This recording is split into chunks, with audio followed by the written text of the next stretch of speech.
As a sculptor, would I consider myself an artist or a craftsman? Well, as Ralph Waldo Emerson once said, every artist was first an amateur. I think I'm someplace in the middle. I don't think I'm quite artist yet, but hopefully I'll get there.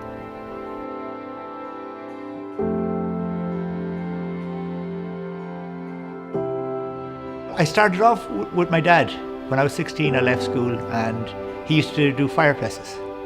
And we used to do the old Adam's fireplace, and there'd always be an urn or kind of flutes or something we'd have to carve into it. So that's where he'd carve them out rough, and then to put the finish on them, he'd give them to me, and I'd sand them, and hone them. That's how I started at that. After that, I left Roscommon and I went to London. And it developed from there, really. You know, I loved every minute I was in London doing those jobs, and I'd originally only planned to go there for 6 months, but I ended up spending 7 years there. Starting with my dad, the one thing he used to always say to me about any job you do is, he said, there isn't a job you can't do if you know what it should look like when it's finished. He said, you can work back. He said, that's the most important thing, know where you're going with it. If you know what it should look like when it's finished, it gets easier. Everything else is just logistics, really. Roscommon limestone is particularly good. First of all, the colour of it. It's got a lovely steely grey colour. When you're working it, it's hard. It bites you when you're working it. You have to have your chisels sharp, you have to have your blades new. When you're working with Roscommon limestone, it's a challenge. There's no doubt about that. But when you hit a piece of Roscommon limestone and you hear that ring, and you know there's not going to be any problems with this. For my mind, the best quarry in Ireland is in the Cara, in Roscommon. What we've found generally is the deeper you go into the quarry, the better the quality of the stone. The harder it is, the colour is deeper. It's a deeper steely grey. At the top it's kind of grey and brown, and as it goes down it gets to grey, and then as you go down further again it gets to dark grey. That's the real hard stone. And it also helps. I know the quarry master very well, and if you're looking for a good piece of stone, you can give him a ring. He said, well, I'll keep an eye out for you.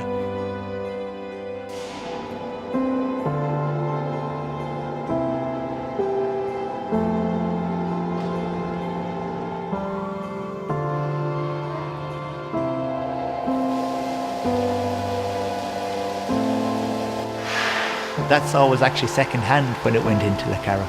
So that saw has to be nigh on 100 years old, and it's still cutting stone great.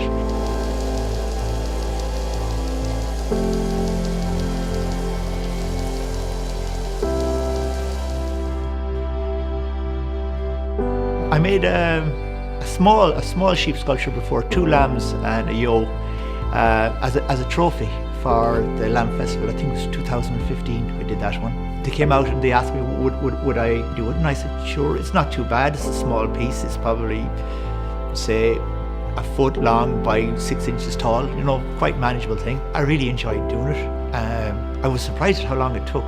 It took me like 3 or 4 days to carve it out.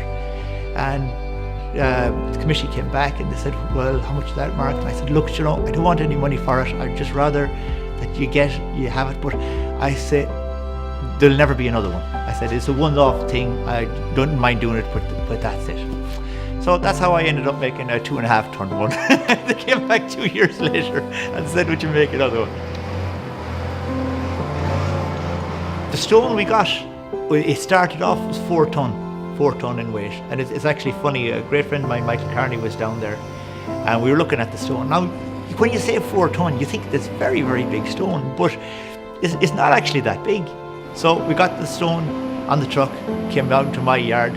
I have a 3-ton forklift. Because when we put the stone on the forklift tipped up.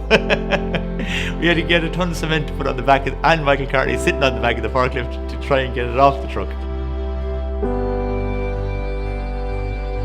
So when I got the stone, we gridded it out. What you do is you go 100 mil squares, grid the whole stone out.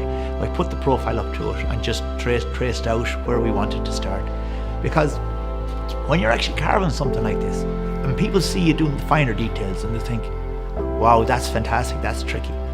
The only thing about that is, when you're doing the finer details, if you do mess up, you always have another chance to go back into it. When you have a big chainsaw and you're cutting lumps off it, if you cut a leg off, if you cut something wrong, it's finished. There's no going back on it. When you're cutting through and you have your grid lines worked out, you have to be spot on. It's like when they did the English tunnel, they have to meet in the middle. And when you're going through a 4-ton stone, you can't cut all the way through. You can only cut halfway through, and then you have to start from the other half, and you're hoping that it matches.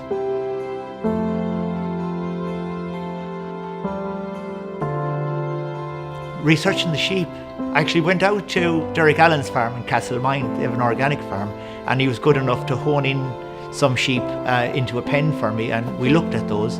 And my neighbour here out just outside the workshop, Johnny Healy, he came, he took a great interest in it, and he was a great help to me because he's an old hand at the job. He knows exactly what they look like, and he got one and put it in the pen for me. And when I was actually carving it, he came up, he says, "Mark, you need to refine the nose a little bit," which I thought was actually brilliant, and he was 100% right.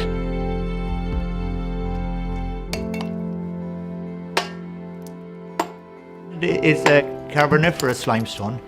It formed in shallow seabed 340 million years ago, when Ireland was a landmass near the equator. So, like 340 million years ago, it was 100 million years after that the dinosaurs started to roam the earth.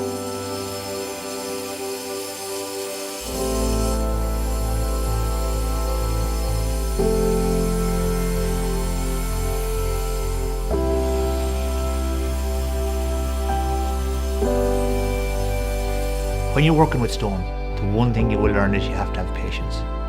If you go too fast and too soon, you'll chip, you'll knock lumps out of it, you'll end up having to grind it down again and bring it right back. So you have to be steady, you know. The other thing is you have to work hard at it. You have to put the hours into it.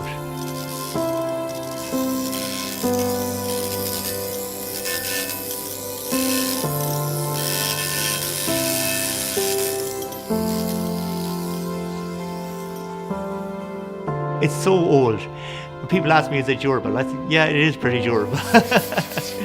And if you do something really good, you can be sure it'll be there for a couple of 100 years at the very least, and possibly 1,000 years. There's something absolutely brilliant about that.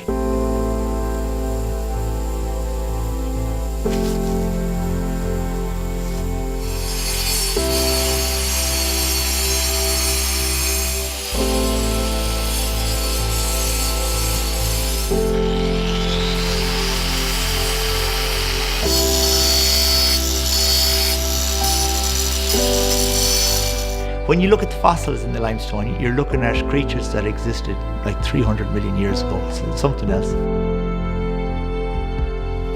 did lobster. You did, yeah. They're brilliant.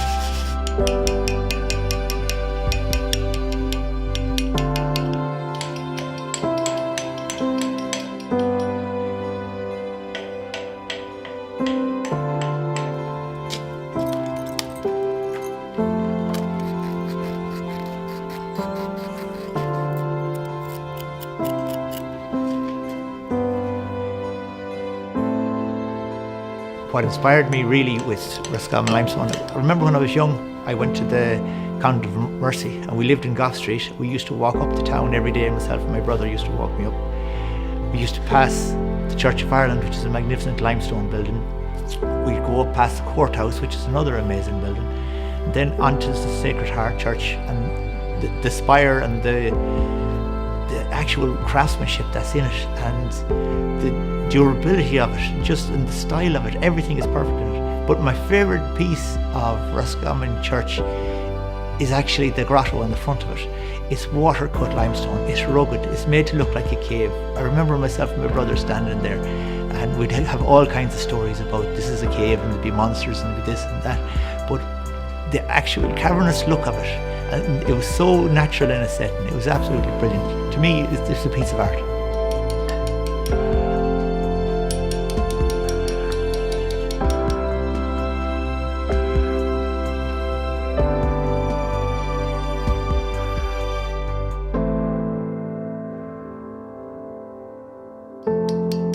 I'm a Roscommon man through and through. Like, I've been away, I was away for 14, 15 years and back in Roscommon now. I'm delighted I'm back in Roscommon. I'm really proud that my sculpture will be put in Roscommon Square.